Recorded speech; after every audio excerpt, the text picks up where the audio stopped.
Teman-teman Republik Akuntansi, kali ini kita akan membahas tentang bond yang dicatat dengan fair value option. Kita akan tampilkan ilustrasi seperti sebelumnya, yaitu PT Lazio Jaya ini menjual bond, dan pada umumnya semua bond di perusahaan itu dicatat dengan metode amortized cost, yaitu yang sudah kita pelajari sebelumnya, di mana kita akan membuat tabel amortisasi ya, kemudian menjurnal penyesuaian di akhir tahun atau di akhir periode dengan berdasarkan pada angka yang ada di tabel amortisasi ini.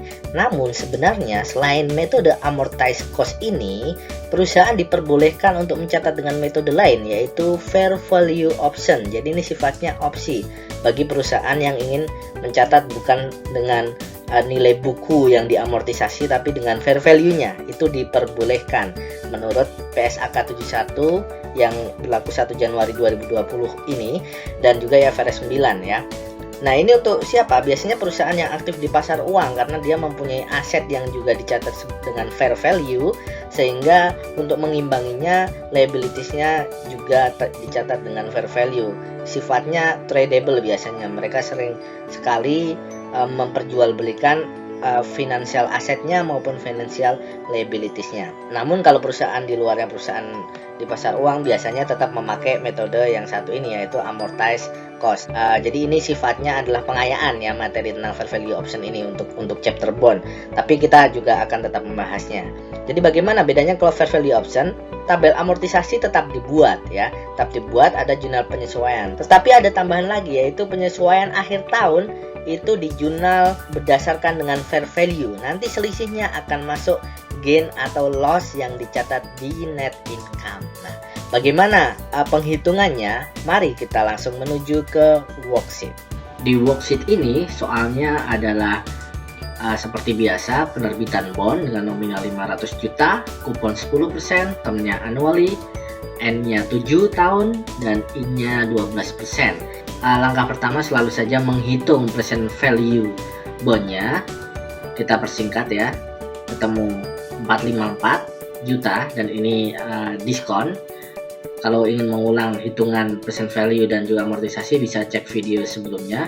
Selanjutnya jurnal amortisasi kita sampai ke tahun pertama saja dulu, karena setiap tahun untuk yang dengan fair value itu akan selalu berubah tabelnya. Jadi nggak perlu kita bikin tabel sampai ketika bond itu jatuh tempo, setahun saja.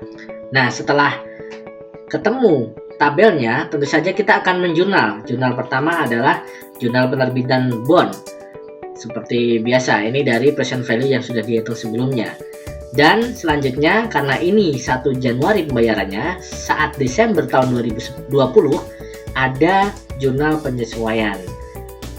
Ini jurnalnya ya, saat penyesuaian interest expense, nilainya sesuai dengan yang dibuat di tabel. Ketika jurnal ini sudah dibuat, maka carrying amount bond adalah 458 ya. Dari mana? Awalnya muncul di kredit 454, ditambah kredit lagi 4.500.000. Jadi dari sini ditambah yang ini 458 sama dengan tabel. Inilah carrying amount per akhir tahun.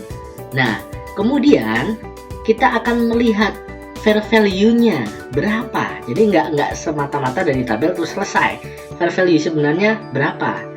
Misalnya kita asumsikan seperti ini. Nominal tetap sama, kuponnya sama, annually juga, N-nya berkurang 1 tahun ya, karena ini di akhir tahun 2020 atau awal tahun 2021, sehingga tinggal 6 tahun. Tadinya N-nya 7 tahun. I-nya kita asumsikan ini berubah jadi 11%. Nah, tentu akan mempengaruhi fair value-nya. Kita hitung ulang fair value-nya menjadi berapa dengan data yang ada di sini. Data ini sudah berbeda dari data ketika penerbitan sebelumnya. Baik, mari langsung saja kita hitung present value-nya. Kita persingkat. Ketemunya adalah 478 juta. Padahal carrying amount-nya berapa? 458 ya. Di sini ada carrying amount-nya per tanggal 31 Desember 2020 itu 458 sesuai tabel ini. Maka ketika present value-nya naik dari carrying amount utang kita kan bertambah nih. Kalau kita utang bertambah, rugi apa untung? Tentu saja rugi. Tercatat di sini sebagai loss.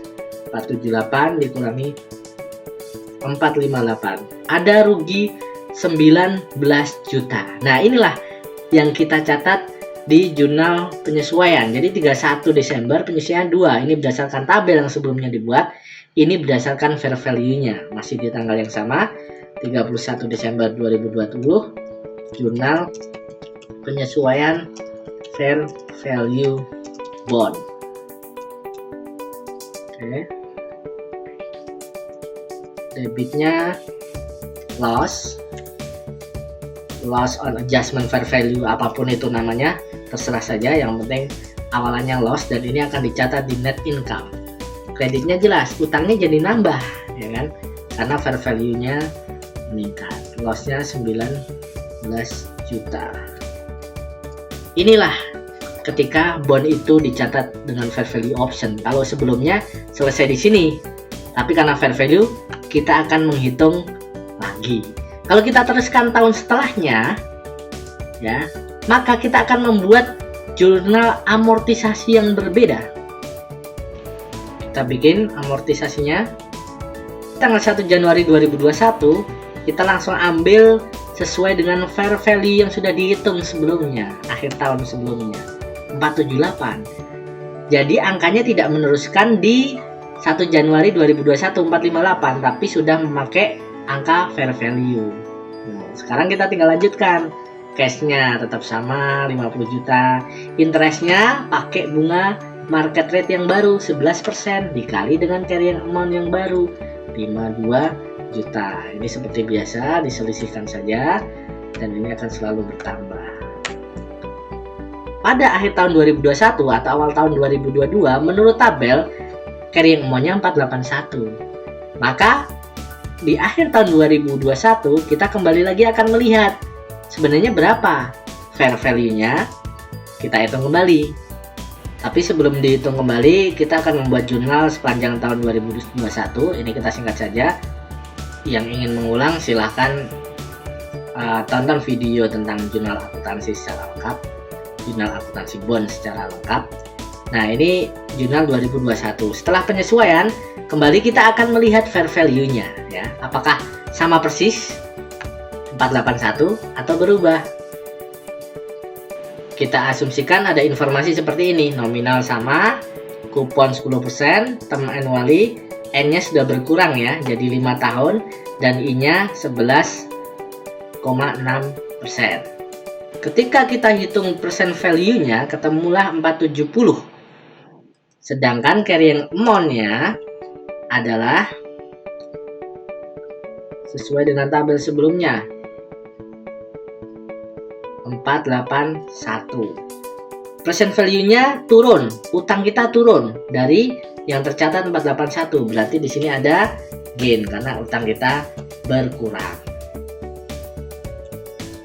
Ada gain 10 juta. Ini yang di jurnal penyesuaian, selain jurnal penyesuaian interest expense, yaitu jurnal penyesuaian dari fair value-nya. Ini jurnalnya, angkanya tinggal ambil dari gain ini. Nah, demikian seterusnya, akan berulang terus setiap akhir tahun. Selain menjurnal sesuai tabel, juga dihitung kembali fair value-nya berapa.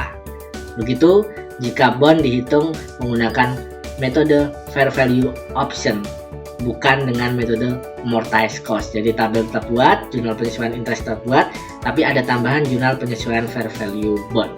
Demikian, semoga cukup menjelaskan. Terima kasih. Mari terus membumikan akuntansi bersama Republik Akuntansi.